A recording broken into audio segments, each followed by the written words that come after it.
The Torah perspective on the recent attacks, Rahman al-Islam, on our community. In the last few weeks, we have seen Rahman al-Islam alarming attacks on the Torah community. What's the Torah perspective? What is this about?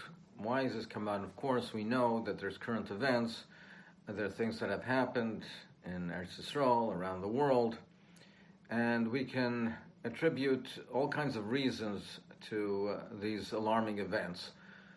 But what is it in our behavior that we have to examine? What is the introspection that we have to do?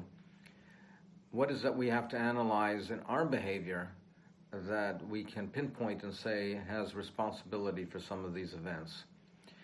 In this week's Parsha, Parshas Ba'aloischa, we start the Parsha on a very high note. We talk about we're now at the stage where the Mishkan is built. It's after the Meluim. Ba'aloischa Neiros. We have the Neiros, we have the Avoida, we have the Hashavua Shechina. Vahi ben Sayaron, we have the Onan HaKavod. We have the glory, the majesty of the Mishkan, Hashavua Shechina, and the Klal Yisrael basking in the glory of the Shechina. But very soon after, Vayim Kimisainanim, and there was a chet, and the Tower Bamesh, and there was a fire consumed, Biksei Hamachna. It consumed them. What was the chet? And who was punished? Who was consumed by the fire? So the Ramban examines this, and he seems to be puzzled by it, and he says, why does the Torah not identify the chet? Wherever there was a specific chet, the Torah says what the chet was. Why does the Torah not identify the specific chet that they were punished for over here? The Ramban, Azok the Ramban, that there was no chet in particular. The chet was the fact that they complained. They didn't have the emunah and bitachon. They had everything. They had everything. All their needs were taken care of. They were lacking nothing. They were lacking nothing. They had the man, they had the be'er, they had the anone hakavoid, they had whatever they wanted to eat, to drink. All their needs were taken care of. Their clothes were freshly laundered every day. They had temperature control. They had whatever they needed. They had everything. But they were afraid. They're going into the midbar. They're afraid they're going into the desert, into the wild wilderness. How will they survive? How will they survive in the wilderness? They were missing nothing. But that they did not have the bitachon, they questioned from a position of comfort. From a place of comfort, of luxury, of having whatever they needed, and they questioned, what will be? How will we survive? How will we manage in the wilderness, in the desert? How will we manage if in the future? They questioned, what will be? So Hashem punished them for that. Now, who was punished? Who was punished over here? So it says in the Ksei Machne, so some Meforshim say, Rashi brings down, it was those who were on the fringes. It was the lowest level. It's brought down the Sifri. Rashi and other Meforshim bring down the Sifri that no, it's the kids, the officers. The officers were punished, presumably because they should have instructed the people. They should have taught them. They should have taught them better. The Targum Yonason brings down a fascinating pshat. The Targum Yonason says that it was Shevet Dan. It was Shevet Dan they were at the Ksei Machna, they were at the fringes of the Machna, the camp, when they traveled, and Shevet Dan traveled last. They were traveling in the rear. They were traveling last, they traveled at the end of the Machna. So it says B'ksei Machna Shevet Dan, because they still had some avodah zarah, they had some idols amongst them. So what he says is that they were punished with this fire because since they did not have the true faith in the Rebbeinu Shalom, they had these idols, the Anan could not protect them. They did not have the protection from the Anan. Meaning, and this is an important principle, if we want the Rebbeinu Shalom to protect us, we have to have faith in Him. If we don't have emunah and bitochen, if we don't have faith and trust in the Rebbeinu Shalom that He's going to take care of us, He's going to take care of our needs, if we don't have faith in Him, if we don't have trust in Him that He will protect us, then He won't protect us. The Anan will not protect us. It's not so much a punishment, a direct punishment, it's the lack of protection. If we want to be protected by the Rebbeinu Shalom, if we want Him to look over and look after us, we have to have faith in Him. We have to trust in Him. If we're questioning what will be tomorrow, what will the future bring, what will be, how will it, if we don't have faith in Him, if we don't have trust in Him, if we don't have trust that He will protect us, then He won't protect us. Now, this theme is repeated in this coming week's Parshas Shlach. We didn't have faith in Rabbi Shalom. He told us that the land is a good land. Eretz Yisrael is a good land. He's taking us to the most wonderful land. We didn't have faith. We sent Meraglim. We sent the spies. And the spies came back, the Meraglim came back, and they said that it's too difficult. We won't be able to conquer the land. Perhaps B'derech HaTeva, perhaps they were correct. B'derech HaTeva, there were giants over there. We won't be able to conquer the land. Again, they didn't have faith. And therefore, those who didn't trust, those who didn't have faith, they didn't have the emunah bitochen, they lost the land. They weren't allowed to enter the land. They didn't have faith, they didn't have trust. They said we can't conquer, then they won't be able to conquer. And the Mapilim tried on their own after the Gzeira, but they weren't successful. If we don't have faith in the Rabbi Shalom, if we don't have trust that Rabbi Shalom will take care of us, then He won't. It's up to us to have that trust in Hashem. So how can we help ourselves? What can we do? What can we do to help ourselves so that we will have this faith and have this trust? So after the chet of the Meraglim, the Parshas Shlach brings down a mitzvah of challah. We have to be mafresh challah. It's kind of curious. Why is the mitzvah of challah, being mafresh challah, why is it, what's the smichas of the Parshas of the Meraglim, to Parshas challah, to take challah from the bread and give it to the kayin? The Sforno says, after the chet of the Meraglim, in order for the bracha to be chal, in order for us to be zoicha to a bracha, we needed the mitzvah of challah. Mafresh challah, and now we're zoicha to have a bracha. After the chet of the Meraglim, the gzera of the Meraglim, we needed the schos. We had the schos of challah, and that gave us the schos to have a bracha. What's the shaykhs? Perhaps the pshat is that the chet of the Meraglim was we didn't have trust. We can't conquer the land. Why?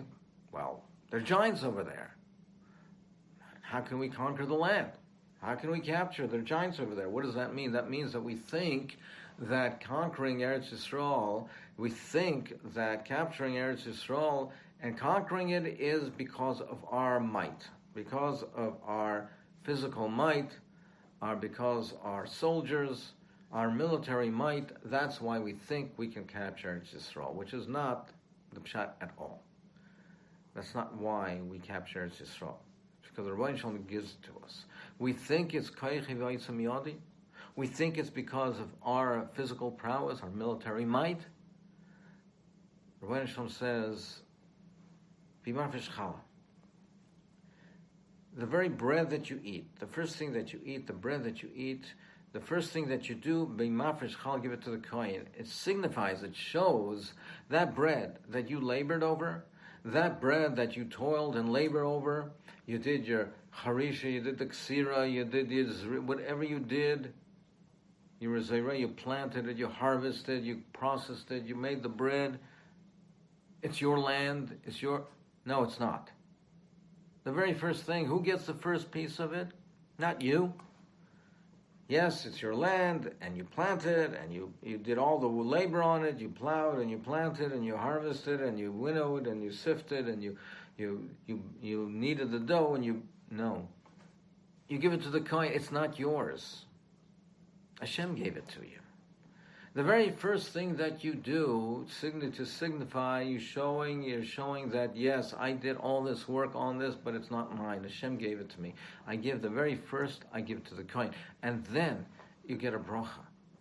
That is masakin, the chet of the Meraglim, who it was koich ve'aitzim yodi. They thought that they can capture Israel because of their military might. No, it's Hashem who gives us everything. To be misaken that, in order that a bracha should be chal, we have to be mafresh chal to show that the first thing we do after our toil and labor is to show that it's not ours. It's from Hashem. It's a gift from the Rebbeinu Shalom. And then the bracha can be chal. Further in the parsha, in Parshas Shlach, we still didn't learn our lesson. There was a chet of the Mekashers Eitzim on Shabbos. Shabbos is the day that shows that everything's from the Rebbeinu Shalom. We don't do any malacha on Shabbos. We know that the Sheshes Himei Malacha, that were the days that Hashem gave us to perform a malacha, and Shabbos is a day where we don't do malacha. It's a day of rest. The Mekashers Eitzim defied that. He did malacha on Shabbos. What is the tikkun? How are we misakin that avera? So the smichas of the Parshas, the Torah says, gives us the mitzvah of tzitzis. Gives us the mitzvah of tzitzis.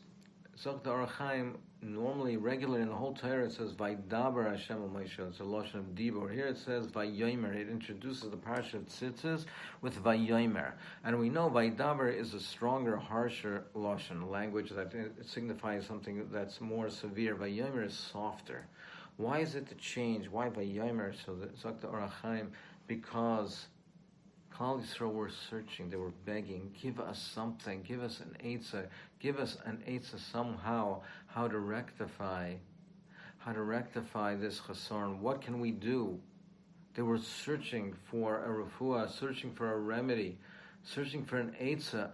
How can they keep themselves true to the Torah? The Rebbeinu Shalom gave a gift. He gave them a gift. He gave them the gift of tzitzis. Why the gift of tzitzis? Because you see it constantly. The gift is to constantly remember, to always have the Rebbeinu Shalom in mind, to see it constantly, to remember it constantly, to be aware of it constantly. And then we'll know that everything is from Hashem. And then we know that we have the emunah and bitachon that everything is from the Rebbeinu Shalom. And then we'll be protected from the anan. We'll be protected from the in the anan and the cloud of the Rebbeinu Shalom, in the security and safety in the Rebbeinu Shalom. When we are who we are supposed to be, when we're Torah true Yidden, then we'll be protected in the anan of Hashem. And these yisurim, these attacks, these sufferings, we will be protected from them. We'll be in the anan and the cloud of Hashem.